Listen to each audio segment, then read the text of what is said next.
Good morning, students. In the previous class, we have discussed about the method of sowing, how the seeds are sown through the two methods, either by broadcasting or by seed drill, and how in the practices the seed drill will help the farmer a lot.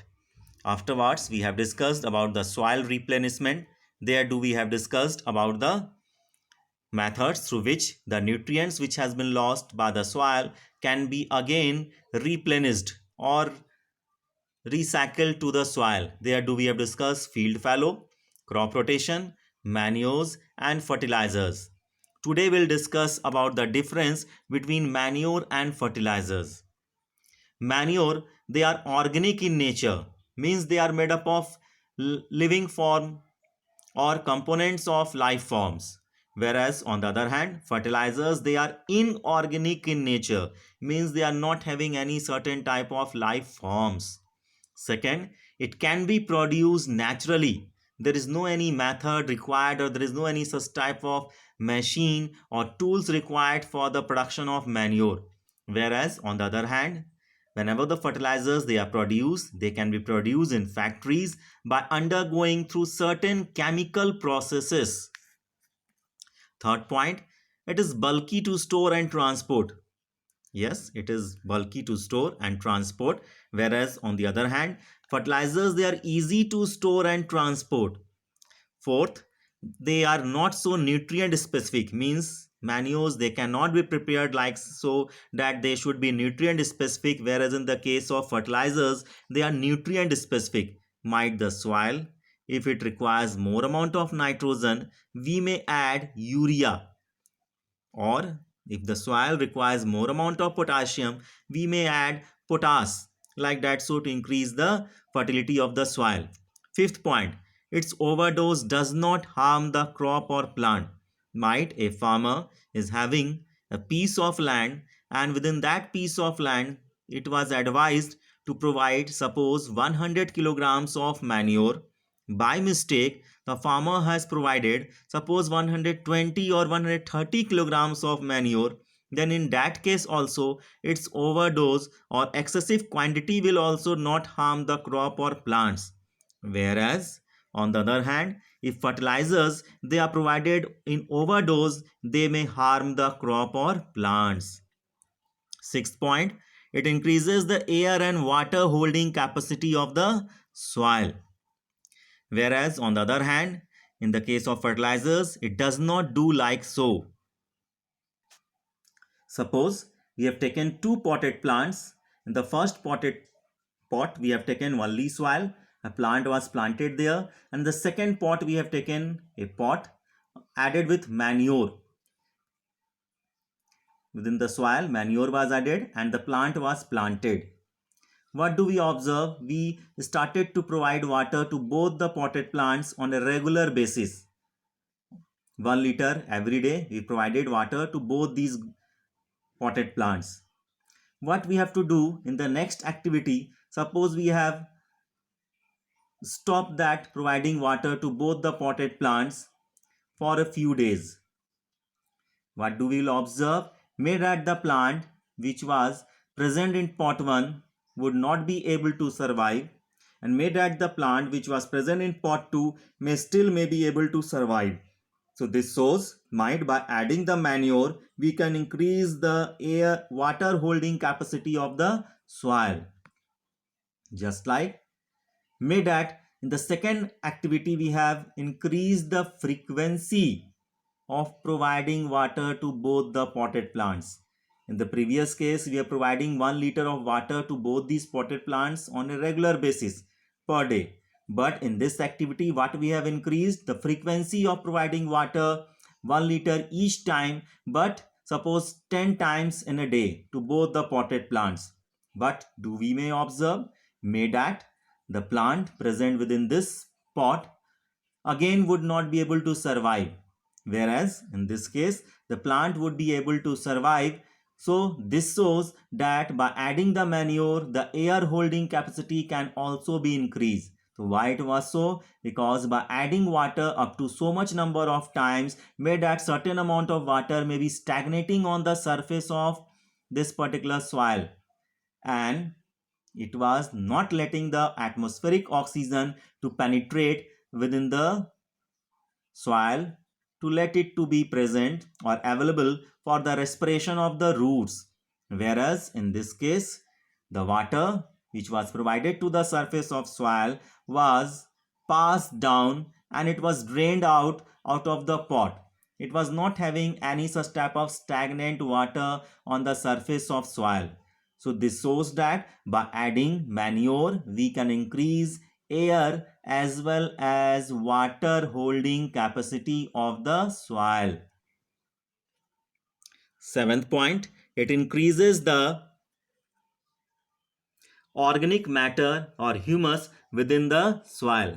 So obviously whenever manure is added, it increases the humus content or organic matter content within the soil. Whereas in the case of fertilizers, whenever they are added, it is unable to increase any such type of organic content within the soil. Eighth point, its use increases the fertility of the soil. So whenever manures they are used, they are added to the soil, it in each and every case they add the fertility to the soil. Whereas in the case of fertilizers, its excessive use may decrease the fertility of the soil. So just in the case of that fifth point we have discussed, in overdose, if it is provided to the soil, it may cause the fertility to reduce. Ninth point, its use does not create pollution. Suppose the farmer is using manure, may that on that day, on the second half, heavy downpour occurred, and may that the manure was flown away by the running water and it has merged to any water body. There it may cause to increase the fertility of the water body by producing phytoplanktons or zooplanktons, or the we can say the natural food for the fishes. But on the other case, if fertilizers were used and made that heavy downpour occurred on the same day, what it may cause may that it would be flown away by the running water, it will merged with the any surrounding water body, and there it may cause pollution. They may cause alteration within the pH of the water and different adverse chemical basics of the water body. 10th point, it is eco-friendly. So obviously it does not create pollution, so it is eco-friendly in each and every respect, whereas the use of fertilizers, it is not eco-friendly. 11th, it uses beneficial for long term. So mean to say, if the farmer wants to increase or wants to produce the crop from his field number of times, then using manure it would be beneficial for the farmer and the nature also. Whereas on the other case, the fertilizer, it is beneficial only for short term use. Means if the farmer is interested to gain short term benefit, he may use or opt for the use of fertilizers. Next point, it is cheaper. Obviously it is produced naturally by the left parts of the crop plants which were harvested in the previous season, leftover leaves or branches or some other excreta of the animals. It can be produced naturally, so it is cheaper in nature. Whereas fertilizers, they are costlier in nature because they are produced in factories through chemical processes. Last point, it use falls under the low cost or no cost production. So there is a term made at the farmers, they go for the agricultural practices, and there they use different types of agricultural practices. So by the use or the using of manure, it comes under the low cost or no cost production. Mean to say, it is cheaper in nature, it will not increase the input value to the agriculture sector. Whereas on the other case, fertilizers, they are costlier in nature, so whenever they are used, they falls under high cost production. So obviously they comes under high cost production activity. Do you know role of leguminous plants increasing the nitrogen content of the soil? So might plants of pulse origin like pea, bean, soya bean, gram, they all are called to be as leguminous plants. Their ability to fix gaseous nitrogen into nitrogenous salts makes leguminous plants ideal agricultural organisms. They thus help to reduce the use of nitrogen fertilizers for meeting the requirement of the plants in the fields. Might we have discussed in standard 7 that the plants, they are not having the capability to trap the atmospheric nitrogen directly from the air. As we know, nitrogen is the abundant gas in our atmosphere, but still the plants, they are unable to trap it. And as nitrogen is an essential element for the formation of proteins, so how does the nitrogen comes or it is available to the plant? So there do we have discussed about the certain group of plants. There do we have discussed about the symbiotic bacteria that rhizobium survives within the root nodules of these leguminous plants. So these plants have root nodules on their roots which are associated with bacteria like rhizobium. So might if you may have be having any gram plant or pea plant in your garden, and if you will pluck it, uproot it, you may see that these roots, these nodule like structures easily seen within their roots, and these nodules, they are having certain bacteria within them which are called as nitrogen fixing bacteria. Like example rhizobium, these bacteria convert gaseous nitrogen into nitrates which can be used by the plants as a source of nitrogen. So leguminous plants can grow well even in soils poor in sources of nitrogen. So these group of plants, they grow in better in those types of soil also where nitrogen content is not properly available. Such plants grown in a field also help the other crops in the same field to get sufficient nitrogen salts.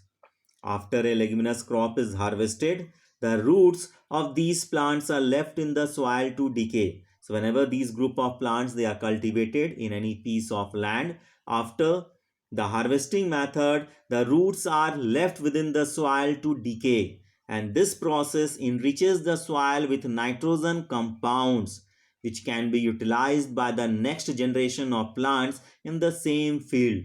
So there do we have discussed in the soil replenishment method, a practice called crop rotation was discussed, in which we have discussed about the successive cultivation of leguminous crop followed by cereal crops to maintain the fertility of the soil. Till so far here, thank you. Have a nice day.